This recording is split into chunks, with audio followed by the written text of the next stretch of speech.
We know how much you love talking about player feedback, and we do too. What's up, everybody? This is Let's Talk Customer Feedback, and I'm your host, Natalie. Thanks for listening, and thanks for telling your Player Insights Pro friends about us. This is Season 3, so let's get right into it. The gaming industry expects another booming year in both excitement and sales. But with the launch of many new games comes the realization that the market becomes even more crowded and the bar is raised yet again in all aspects, including games' complexity levels, design, story, and character features. So, can leveraging player feedback help with this? Let's find out with today's special guest.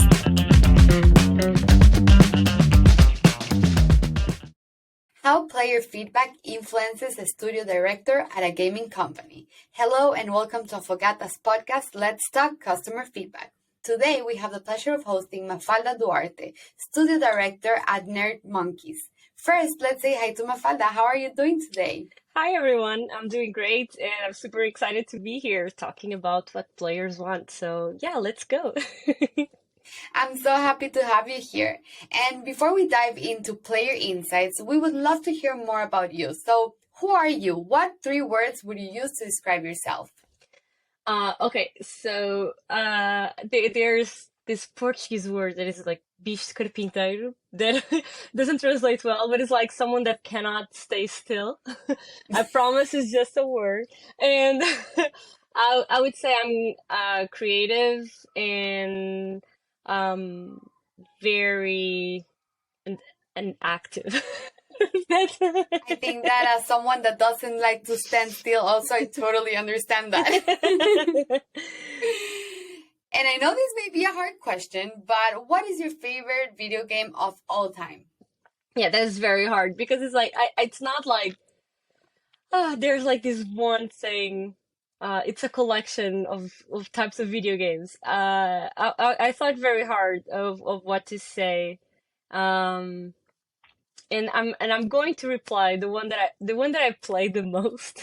It's Okay. it's League of Legends. So it's like despite I love all my ED darlings, and those are the ones that are more creative with. I would say that is the one that I just spend more time in. Makes total sense. And another hard question. If you'd have a time machine, would you travel to the past or the future, and to when?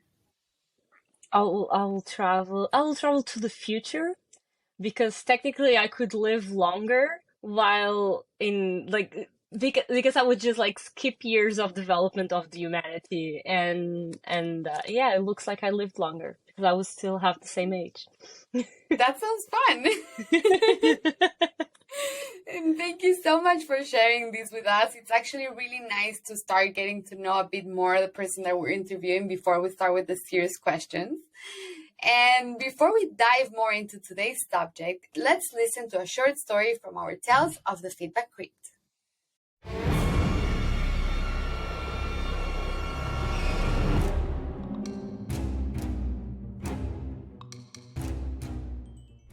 EA came up with a great idea to drum up interest for the game Mercenaries 2. In a few select cities, such as Los Angeles and London, a troop of people dressed as the game's characters staged the takeover of a random gas station to give out free gas. After the success of the event in LA, all things on the other side of the Atlantic went, well, right. Wrong. People lined up for miles and ground traffic to a halt, with scenes happening back to fuel rationing in the 1970s. Someone said creating fuel riots on the streets of London is completely irresponsible and downright dangerous. What do you think? Thank you for joining me, and see you next week on Tales from the Feedback Crypt.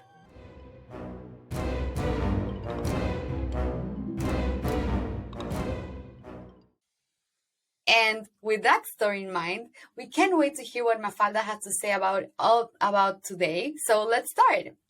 So Mafalda, we saw that you have a lot of experience in the games industry, where you work as a studio director now at Nerd Monkeys, but you were also an ambassador coordinator at Women in Games and a founder of Game Dev Lisbon. So can you tell us how you got into the industry? Yeah, so I got into the industry a little bit by accident. I studied art multimedia and fine arts. I only wanted to be an artist and a director of short movies, very deep. But eventually, like a friend of mine that was in the same course at Europe, he was like, "Oh, I love games. I'm into games. I want to be a game designer, and you look like a great producer. So do you want to join me and my team?" And back then, I wasn't a great producer. I mind you, I learned everything of what not to do. But it was like my first step and my first experience around games and making them. And yeah, what that brought me was community, because he then introduced me to the groups around Portugal, Game Dev, PT Game Dev, and Game Dev Camp, and a lot of events that now I worked in and I helped to make. So that was exciting, and also just my first connections to games outside of what was available to the public, right? Because suddenly Right. I didn't have a Steam before. I didn't know what that was. And that opened up the doors to find things that weren't on the shelves that I couldn't get other way because I wasn't that tech savvy back then. And Right. yeah, That that's is how I awesome. started. That is such a nice story. And now that you work at like kind of like these three different roles all in the games industry, but how do these three roles intertwine and what do you do in each of them? Yeah, so I think the the the thing that connects them all is community, definitely. That is something that drives me very much from a young age. I like to bring people together to build things for others. And yeah, Nerd Monkeys was a role that come from my involvement in the community. By the re For me participating in game jams and to be active and starting to be part of Ludoteca and everything else, I got the opportunity to travel to Gamescom. Hugo saw me there. He was like, "Oh, this person knows what how to their way around biz dev and things like that." And so he invited me to the studio, and I was very lucky to have that type of. I think, well, I'm saying lucky, but at the same time, it's like something you build, right? So I went to college to study a master in game design and development, and I was involved in community, and I was doing the game jams and appearing everywhere. And yeah, and people might say, "Oh, but yeah, but you got invited to be in the studio." Yes, I did. I did an interview, like someone put me on, but that's because of all that work that came before, and that's exactly the way that then everything else going started to fall into place. Because Women in Games was the first time Doug from Nerd Monkeys took me to an international conference to be working there as someone that has a studio and has a game. We were presenting Out of Line at Pocket Gamer London, and David Smith, the founder of Women in Games, was there. And I scheduled a meeting with him because I was like, "Oh, this sounds so interesting. I really want to know Right. more about their." And so I joined as an ambassador, and then I started to advocate for Women in Games. I started to do all the things, and then whenever this role come up, I was there applying and being available and say, "I want to work with you. I want to be more involved." And yeah, that's how that one came. And founding Game Dev Lisbon just came from the same pattern of I already organized things around Lisbon. I was part of a Ludoteca, another group of volunteers trying to do things, and when that group fall apart because, well, everyone got outside of the country to very big studios outside, Yeah. we're like, okay, let's start over with different objectives and perspectives and build new foundations for how the community is now. And the reason why we did that is because the Portuguese landscape right now, it's very different from what it was, I don't know, like 3 years ago, right? Because especially during the pandemic, then there's a lot more international people around. There's more like Yeah. non-Portuguese natives, and so we needed a space where we only speak English and that we are open to new people and open to new profiles, because the game and dev industry is not just the developers, or it's I also, agree. the marketeers and people like yourself and like the podcasters, people that are involved into putting us out there. So yeah. That is awesome, and I can totally see that you cannot stand still. You need to do a lot at the same time. I can already see that, so that's amazing. And I think it's super interesting that you're also attending all of these events. We've also attended these amazing events. We're also in Gamescom. We're gonna be in PGC London, and it's, as you We see mentioned, each it's a other. great way to connect. Yeah, it's a great way to connect and network, and it's an amazing industry as well to do that. Everybody's super friendly and super willing to help each other, so that's awesome. I would just say that if someone wants to take away from the game industry, that is definitely one. There's people are very available to help you in the right direction, and you are not entitled to their time, so be careful when you ask for that. But there, someone will say, "Oh, I'm available," or here's like an event you can go to. Here's a group. Here's something. There's like so much resources, and I think as an industry, we're very open people and very open to share because we just get stronger with sharing that knowledge around. Totally. Totally. And now changing a bit more towards the player feedback part. We would love to know, as a studio creator, as a studio director, sorry, how does player feedback influence your day-to-day job? I would say like it's hard to pinpoint the day-to-day experience, but because it's that definitely influences the studio culture. For example, Nerd Monkeys is very open. Right now we are a fully remote studio, and the home base is our Discord server that has the working side together with the open to public player side. So, for example, whenever we start the day and we say good morning and welcome internally, sometimes we just jump into a player server and say like, "How is everyone?" and just to that room and to engage. Another thing that having that closeness with our players influence was whenever we started, for example, our first and only multiplayer game, Monkey Split, we did the internal play tests uh, in our server, but open to the public. So we go to a public room, and if everyone was around there, they could join in. And so for us, since we're an indie studio, there's like a lot of that closeness that was important to us, Right. and that impacts the way we communicate with each other and with our audience, I would say. That is very interesting. And by any chance, do you have like an example you can share with us where you utilize player feedback to make changes to the games? That wasn't directly connected to this Discord example, but before we had one. So before even before COVID and before we went full remote. For example, when we started production on Out of Line and we were negotiating with our publisher, one of the issues we were having is if we liked the way our character looked, if it was like too childish or if it was conveying emotion enough. And a way that we decided that was just, okay, let's have like a public test, like a little quiz showing like three different characters and three examples and put it out there and have people comment on why they like one more than the other and how that impacted their experience. And yeah, that was an example that definitely no one was right. So well, our publisher was right in for us to change it.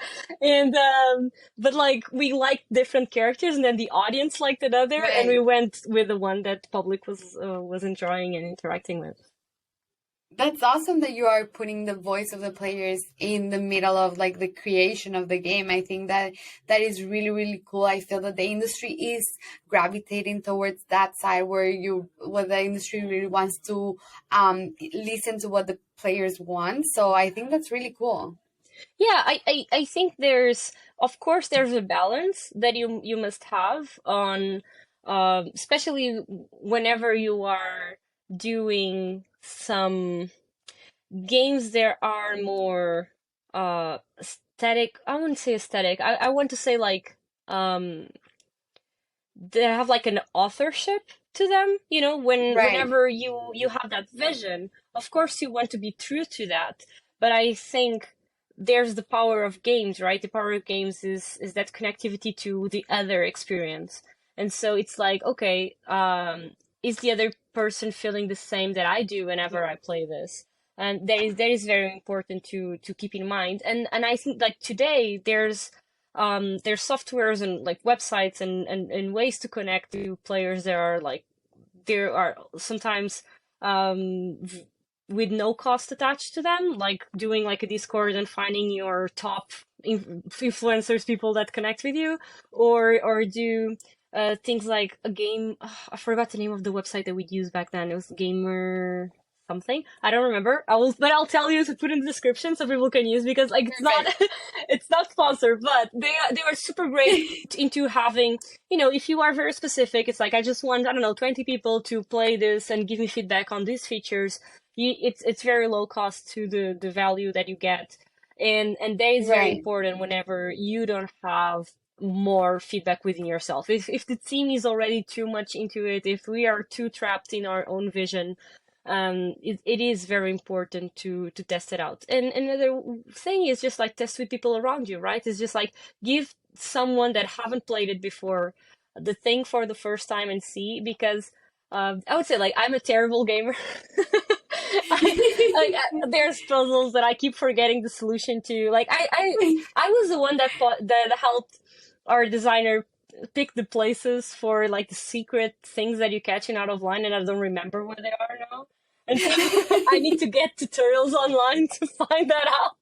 So You're not a great gamer. yeah, so you of course you might have those people in your team that you can always like assist you with, but at some point you're just like too into it. So right, and games are not experience that are stank in just like a way to see them. There's like so many ways. Right. Yeah. And I think it's super interesting what you're mentioning, because I think that's actually a great difference between like indie studios and bigger studios, because what you mentioned as Nerd Monkeys as an indie studio, it's super interesting to hear how you can get this feedback without having these huge communities. Whereas, for instance, the companies that we work with at Afogata have these huge communities that it's super simple for them to gain feedback constantly. So I think that's amazing to hear like the differences between the two types of companies, and how you can actually listen to your players. Yeah, because it's.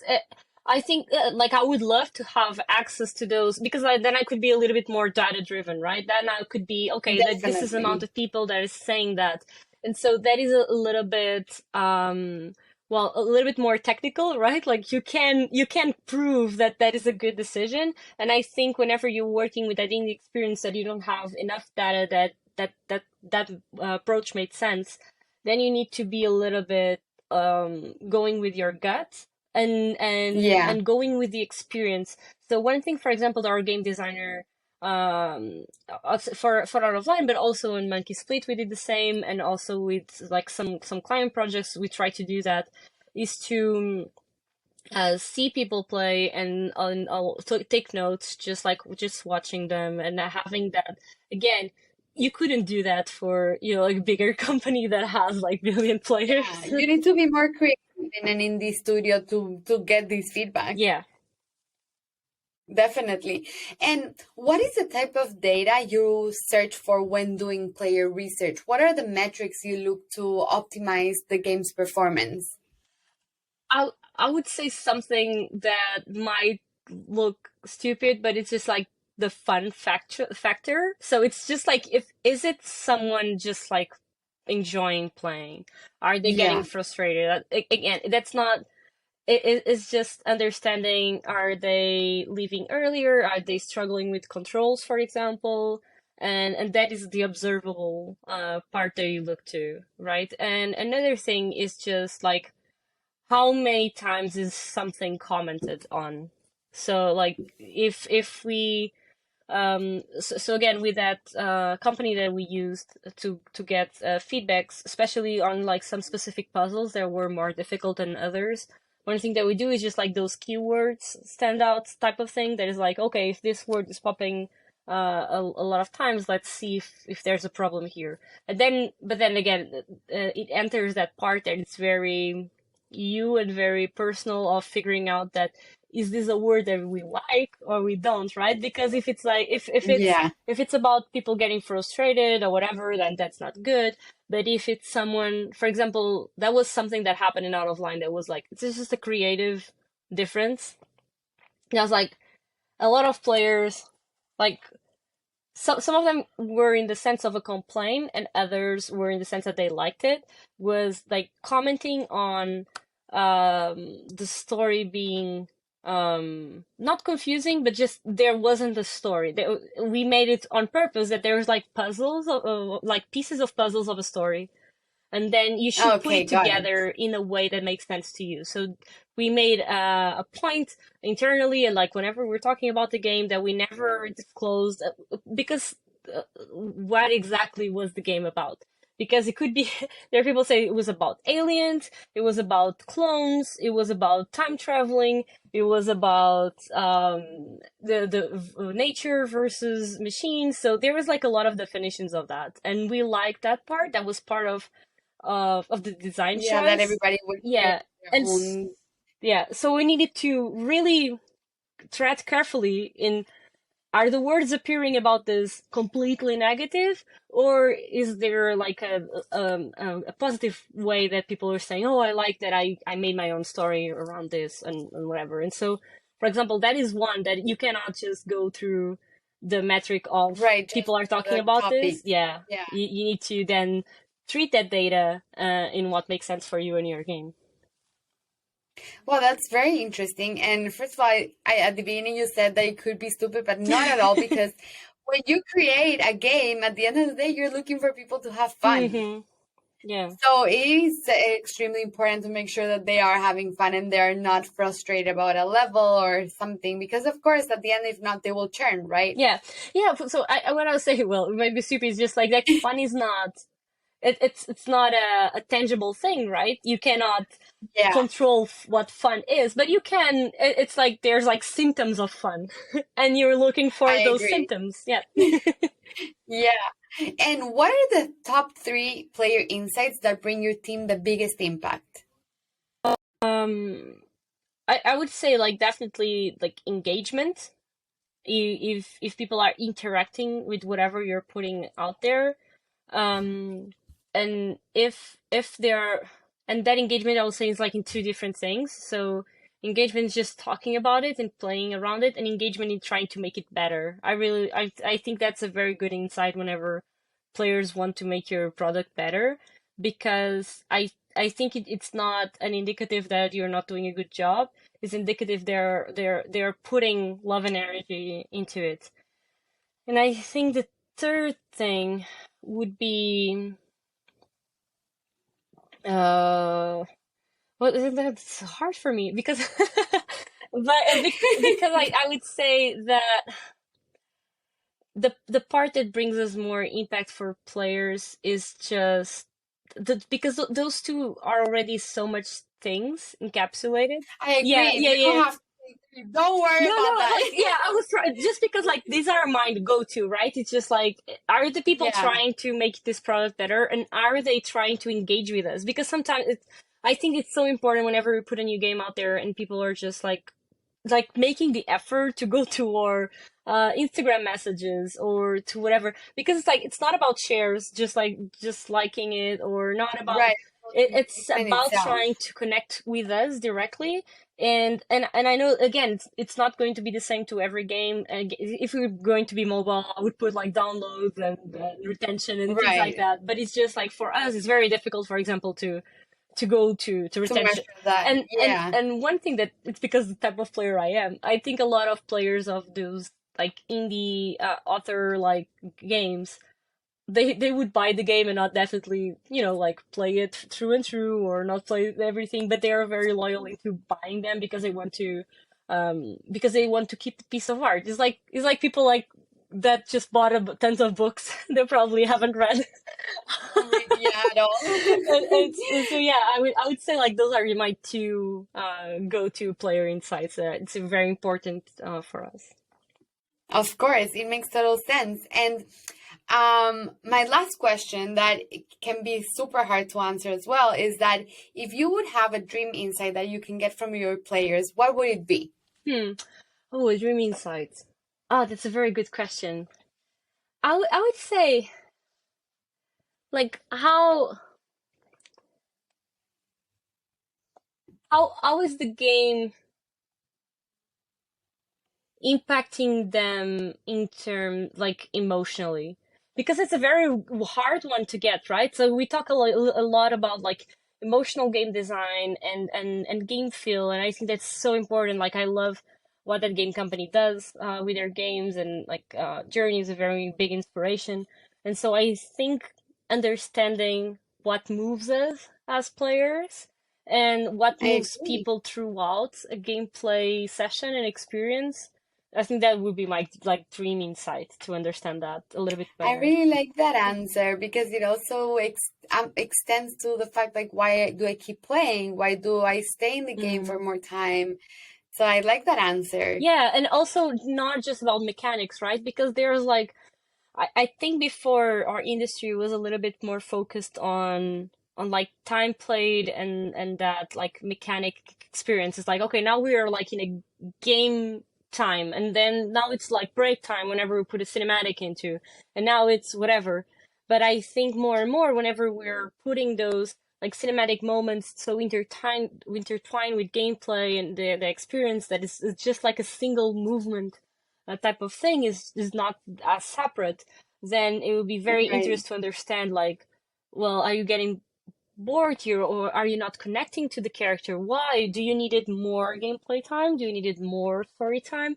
Like, what is happening here? Why are you yeah, so to understand a little bit more of like that emotional closeness, because I think a lot of times if we go through those like story rules of, if you go to story rules of cinema, for example, that is not going to work, because then you as a player might be, oh, I'm waiting for this cutscene to go over. I just want to jump into game. But then you can jump into game and not have emotional connection enough to then Right. say, oh, I don't care. I just killed this character that meant need to be important, because I don't care. I was just exploring the world around or whatever.